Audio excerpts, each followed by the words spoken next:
heute hier zu deinem Antrittsbesuch zu begrüßen. Ich begrüße ja nicht nur Schwedens Ministerpräsidenten, sondern gleichzeitig auch den aktuellen Vorsitzenden des Rates der Europäischen Union. Insofern fühle dich doppelt willkommen in Deutschland. Deutschland und Schweden sind enge Freunde und Partner, bilateral in der Europäischen Union und natürlich auch international. Die sehr guten Beziehungen unserer Länder sind bei unserem heutigen Gespräch wieder allzu deutlich geworden. Ausführlich haben wir über den russischen Überfall auf die Ukraine gesprochen, über die regionale Sicherheit, über den NATO-Beitritt Schwedens und Finnlands sowie über eine enge sicherheits- und militärpolitische Kooperation. Der Beitritt der beiden skandinavischen Länder zur NATO wird für die Sicherheit ganz Europas einen großen Gewinn bedeuten. Und deshalb will ich ausdrücklich und an dieser Stelle sagen, wir setzen uns als Bundesrepublik Deutschland intensiv dafür ein, dass das auch schnell und zügig gelingt. Gemeinsam stehen wir deshalb auch eng an der Seite der Ukraine. Schwedens Unterstützung ist ein wichtiger Beitrag, damit die Ukraine sich gegen den russischen Angriffskrieg wehren kann.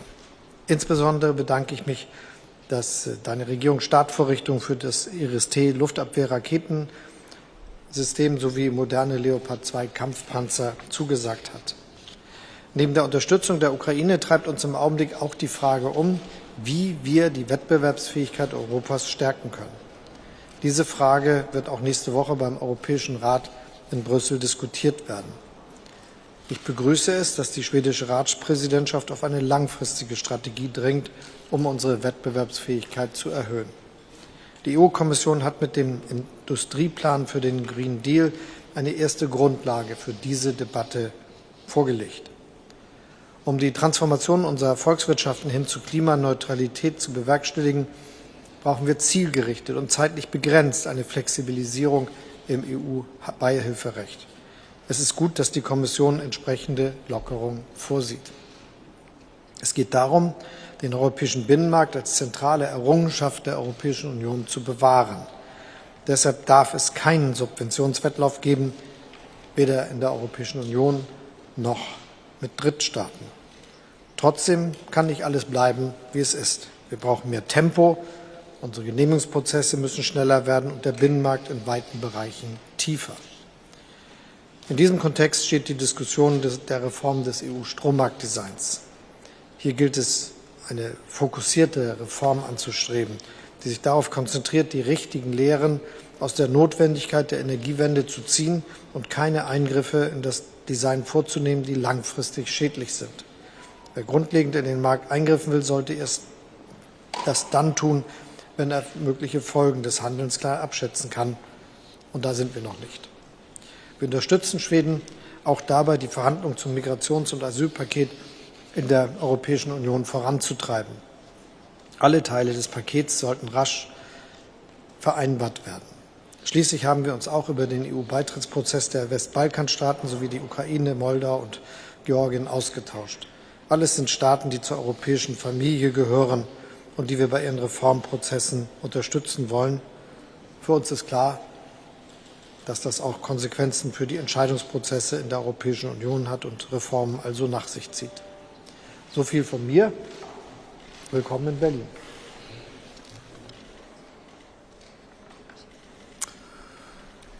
Bundeskanzler, dear Olaf, thank you so much for hosting me and my delegation here today. It's my very first official visit to Berlin as Prime Minister. It's truly an honor.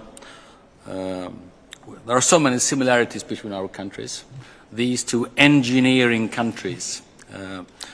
One way of expressing it was actually late yesterday evening meeting a big Swedish business community in Stockholm, and they were all delighted by me going to Berlin because Germany is important in terms of business, in terms of economy, in terms of defense, in terms of culture, and also, of course, in terms of European politics. So I really appreciate the chance to be here.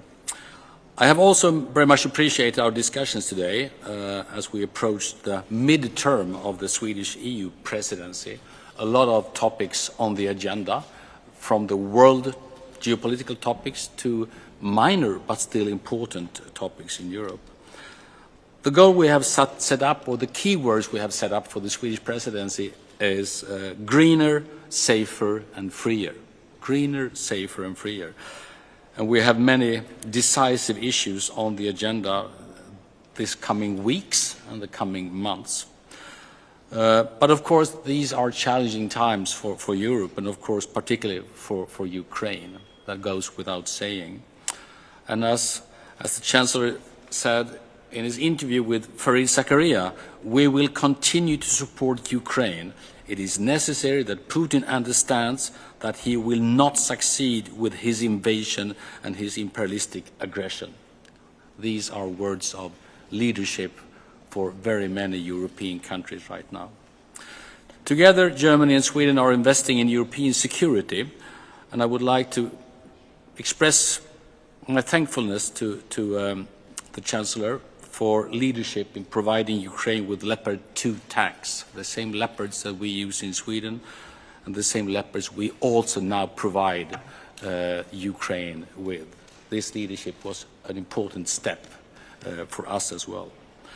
Let me also stress that we are grateful for Germany's support for Sweden and Finland's accession to NATO, including the security assurances that you have expressed. That means a lot in the short run and in the long run, of course. Having all our friends in the Baltic Sea region in the same alliance, that will strengthen security in our neighborhood. To simply just have a look at the map and you realize why all these countries should be NATO allies. Today, the Chancellor and I have also had the chance to discuss Europe's long-term competitiveness, a question that has been neglected too long because of all necessary, more immediate things on the agenda. Crisis management has been proven as a core competence for the EU. We need also to address the long-term issues. Competitiveness is one of these. This is also a key priority for the Swedish presidency and will be an important topic on the agenda for next week's European Council in Brussels. Germany is an important partner for Sweden on these issues.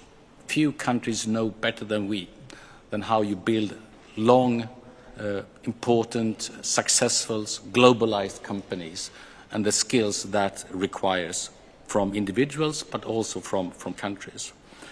As one of our top trading partners, we normally say what's good for Germany is also good for Sweden. And I think that goes also nowadays. No other economy affects Sweden as much as Germany's. In recent days, important steps have also been taken in our transatlantic dialogue in these issues.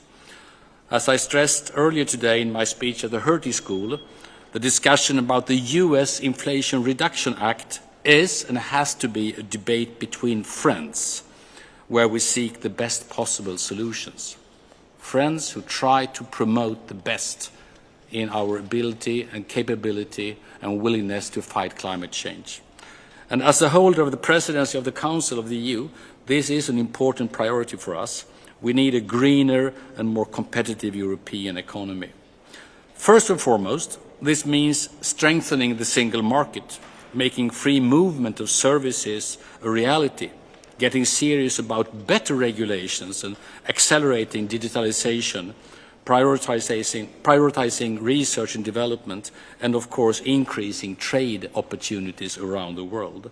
These are some of the most important tasks ahead of us as part of a long-term competitiveness agenda. It is, finally, well known that Sweden and Germany differ on some energy policy issues, but we do agree when we say we need a holistic approach to energy, climate and business environments.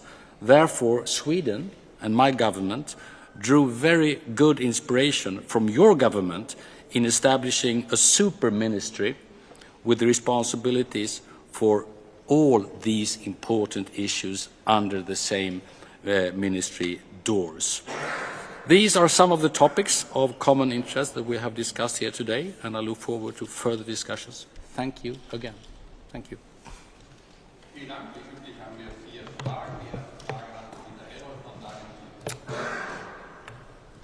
Ja, vielen Dank. Herr Bundeskanzler, die schwedische und finnische Regierung hat vorher angekündigt, dass Schweden und Finnland zusammen in die NATO eintreten sollen. Heute meldet Reuters, dass die Türkei bereit ist, im Mai den NATO-Beitritt Finnlands zu ratifizieren. Wie sehen Sie das und welche konkreten Maßnahmen ergreifen Sie und die deutsche Regierung im Moment, um einen schnellen schwedischen NATO-Beitritt zu ermöglichen? And for the Swedish Prime Minister, what do you think about the reports that the Turkish government is ready to approve the Finnish NATO application? And what kind of support do you expect from Germany during this process? Thank you.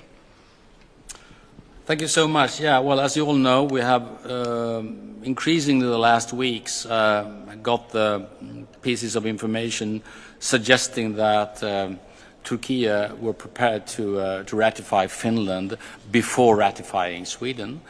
And I expressed that yesterday in Stockholm as well, telling the public that we are prepared for that, and we are prepared for that situation as well. We don't hide at all that we preferred to be ratified together, to make the whole journey hand in hand. But I have always also expressed the fact that every 30 country in the NATO makes their own ratification decisions, and we have full respect for that. So I think within the trilateral memorandum and talks we've had between Finland, Turkey and Sweden, we made very good progress and good success, and we do believe, as Jens Stoltenberg does believe, that we are ready for ratification, but we respect that only Turkey can make Turkish decisions. Of course, we hope for a rapid ratification process after the Turkish election, and we feel very comfortable in all the support we have received from other NATO allies, including security assurances. Es ist ganz klar, wir sind sehr erfreut über den Beitritt Finnlands und Schwedens zur NATO. Wir wollen, dass beide sehr schnell Mitglieder werden und haben mit all unseren Möglichkeiten die Unterstützung geboten, die man bieten kann, damit dieser Prozess schnell vorangeht. Gemessen an der Dauer, die das sonst so gebracht hat, ist das jetzt schon ein schneller Prozess. Aber wir haben schon das Ziel, dass das jetzt auch bald etwas wird und dass Schweden ganz schnell Mitglied der NATO wird. Das ist gut für Schweden, das ist gut für die NATO und unser Bündnis, das ja seine Wichtigkeit und Bedeutung in den letzten Monaten noch mal ganz neu unterstrichen hat. Wir brauchen unsere nordatlantische Zusammenarbeit für die Sicherheit in Europa.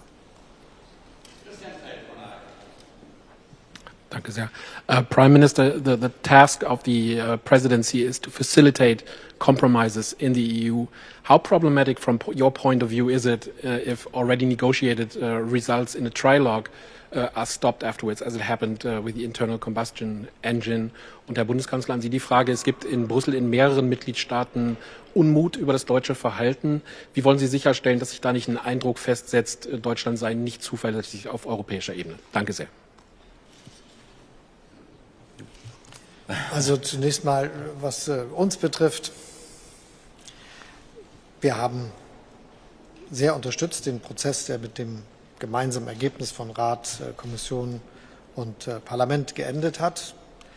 Da steht ein Text und der steht auch nicht in Frage. Diskutiert wird, wie wird ein Erwägungsgrund, der seit langem Teil des Textes ist, jetzt praktisch umgesetzt. Und das ist etwas, wo auch sehr viele andere Mitgliedstaaten finden, das sollte der Fall sein.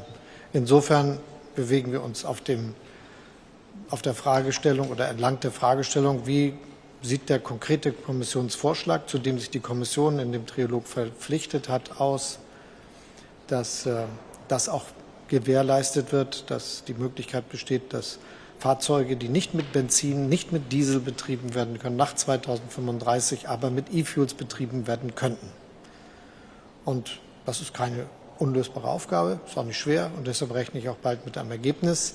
Im Übrigen kann ich die Berichterstattung, die Sie in Ihre Frage gepackt haben, über den Unmut andernorts nicht bestätigen.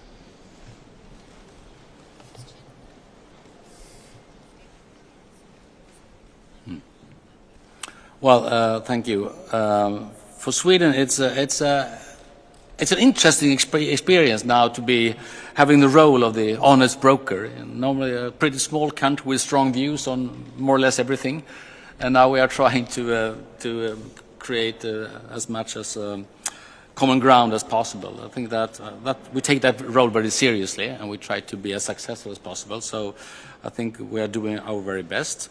My reading is that there is a basic agreement on the fact that the original agreement is there. And now we are discussing a few details within that original agreement. I'm pretty sure that we will sort these things out. But of course we have discussed that, and of course we will do everything we can to help in these discussions between the countries and the Commission. I have good hope for being successful in that task.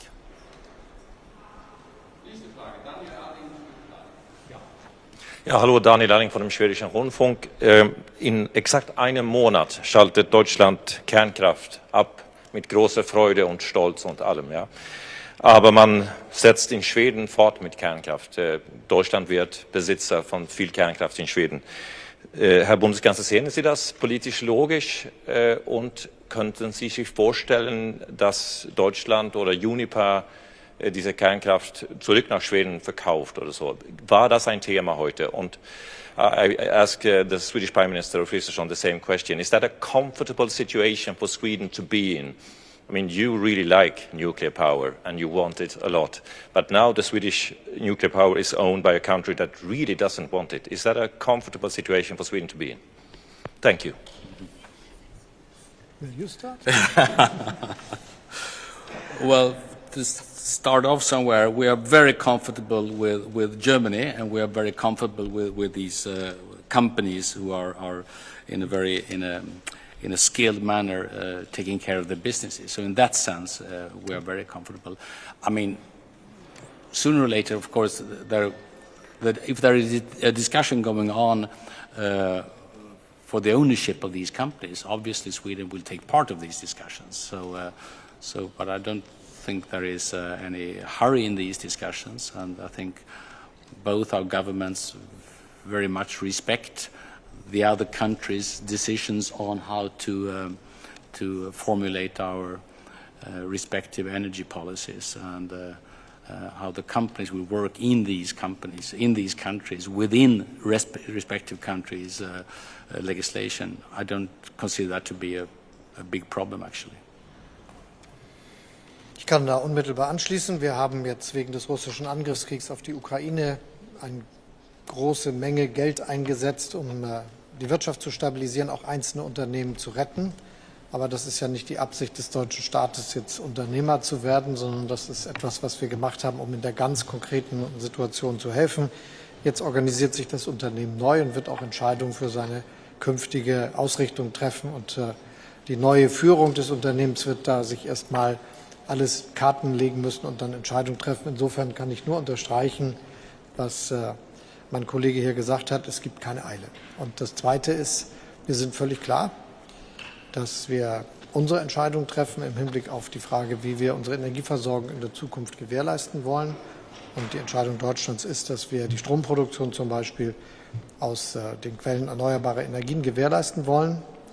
Wir werden die Stromproduktion ausbauen wegen der Elektrifizierung der Volkswirtschaften, die bevor uns steht, von heute 600 Terawattstunden auf 750 Terawattstunden am Ende des Jahrzehnts und dann wahrscheinlich noch mal eine Verdoppelung in den 30er Jahren. 80% davon wird aus erneuerbaren Quellen stammen, also Windkraft auf hoher See, Windkraft an Land und Solarenergie im Wesentlichen schon 2030. Und die Kernkraft wird in Deutschland keine Rolle spielen. Andere Länder treffen andere Entscheidungen.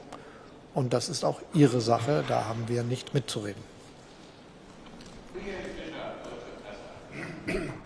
Ja, vielen Dank, Herr Bundeskanzler. Sie haben zusammen mit Schweden und Portugal eine Allianz gebildet, um die Ukraine mit Leopard 2 Kampfpanzern für 1 Bataillon zu versorgen. Die ersten werden bis Ende März ausgeliefert.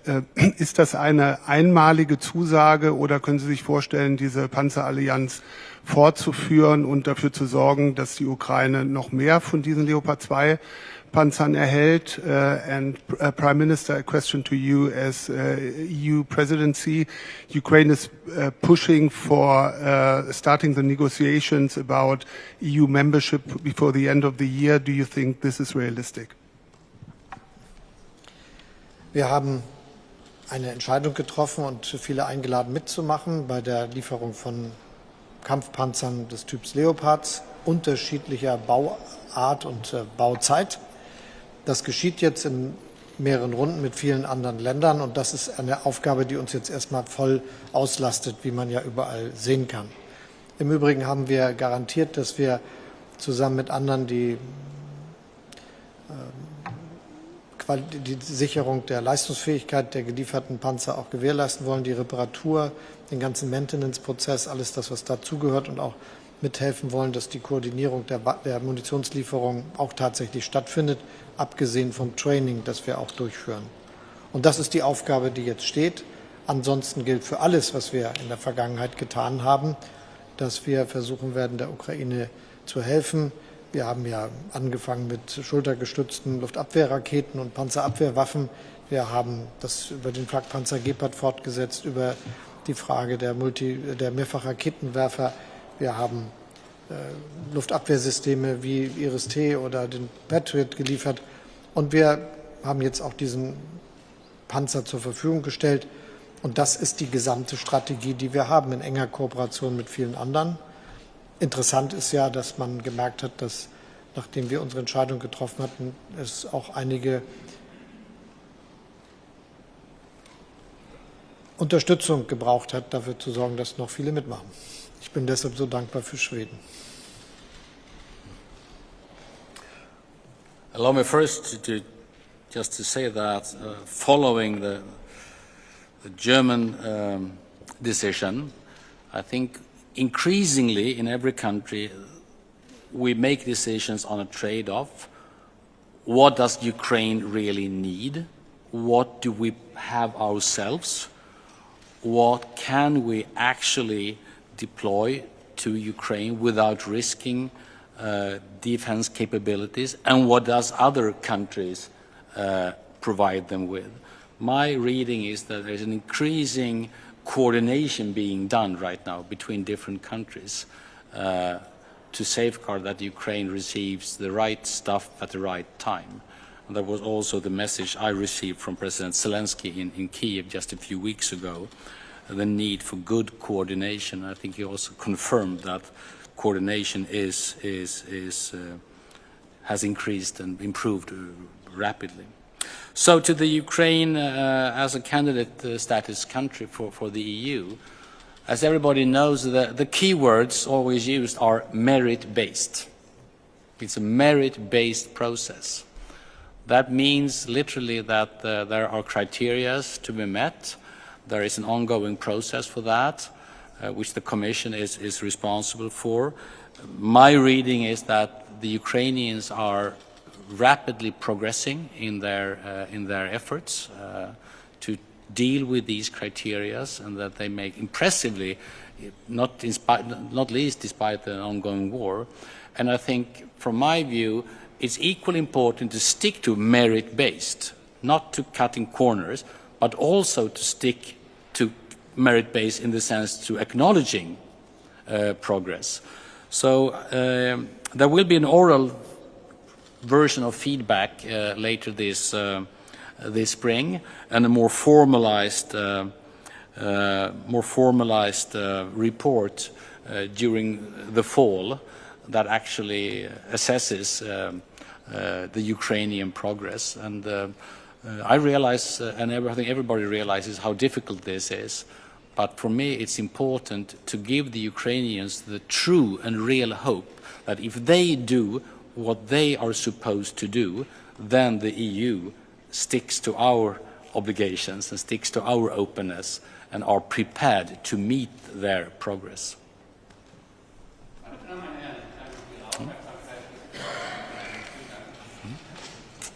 Thank you so much. Thank you so much.